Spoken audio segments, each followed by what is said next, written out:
In this lesson I'm gonna go over some chord voicings and a progression that's very common in bossa novas and sambas. I'm also gonna go over a 2-bar samba pattern and show you how you can play that groove on the progression.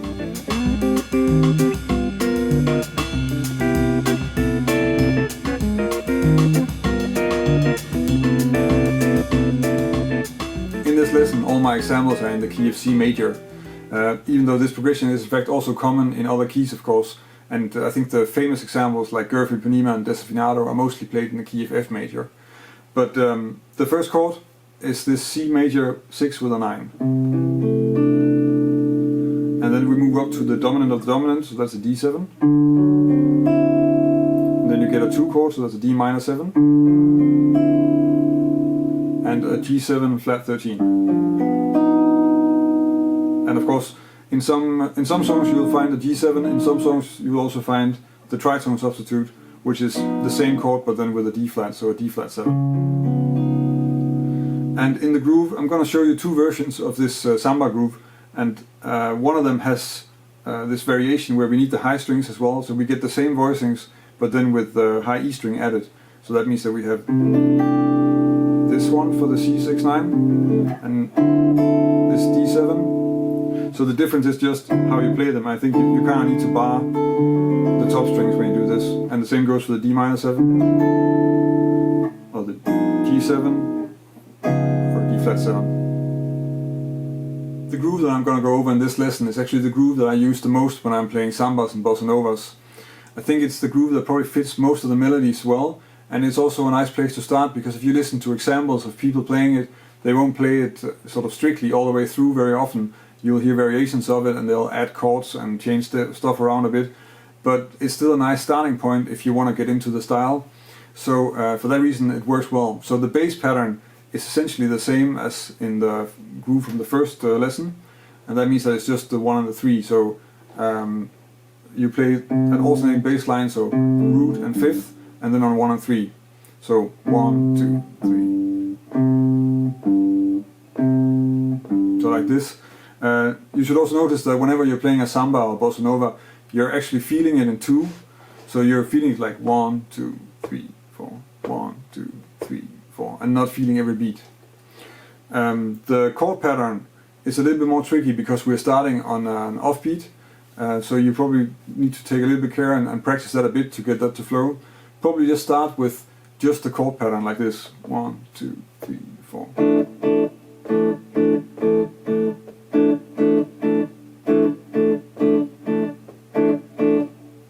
And then see if you can add the bass later once that feels a little bit comfortable. So you get.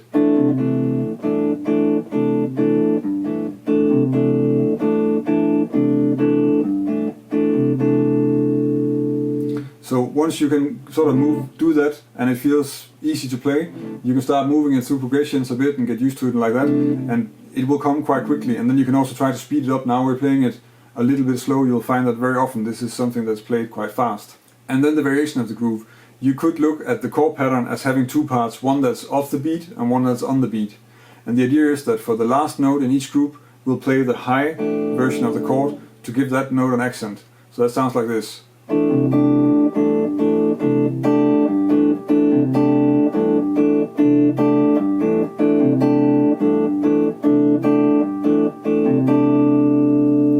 And of course, you need to work a little bit on that, and then you can take that through the chords.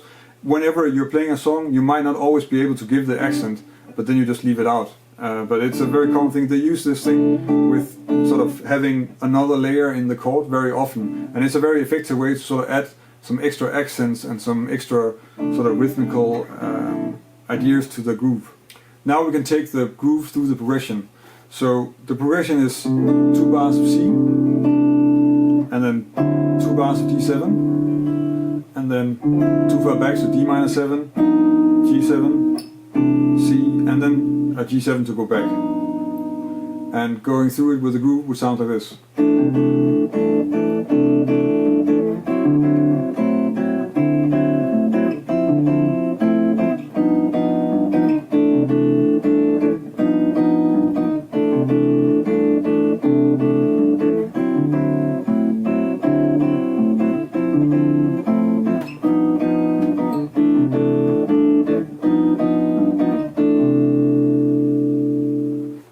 we do the same using the variation on the groove with the accents, then we get this.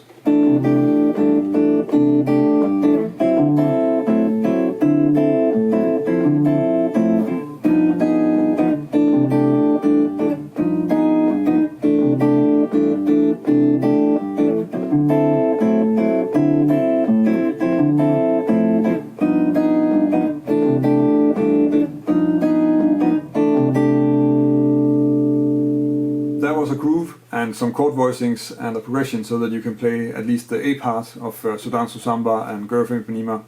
I really like playing these Brazilian grooves, mostly because it's guitar music, so you can play the whole thing on guitar and you will sort of make a complete picture with both the bass and the chords.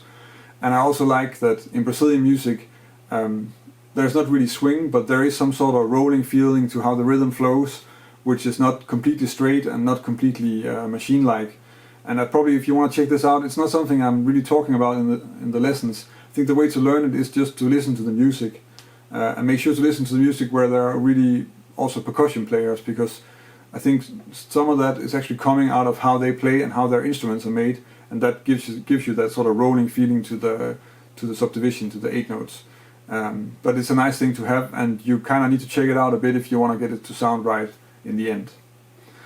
If this is the first time you see one of my lessons, then feel free to subscribe to my channel. I publish a new lesson every Thursday, and I've been doing these lessons for more than 2 years, so there's already really a lot of lessons on my channel to check out. All of them are on different things related to jazz guitar, so improvising, chords, soloing and comping and stuff like that. If you want to download a PDF of the examples that I went over in this lesson, you can go to my website. In the article that's accompanying the lesson, there's a PDF download of all the examples, so that you can download that and check it out away from the video.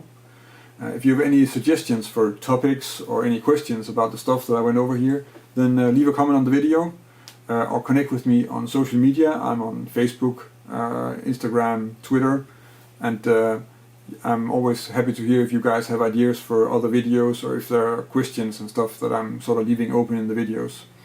It's also so that if you have other questions, I do weekly Q&A videos, so if you comment on one of those, then maybe I can answer you in a video later. That's about it for this week. Thank you for watching, and on to next week.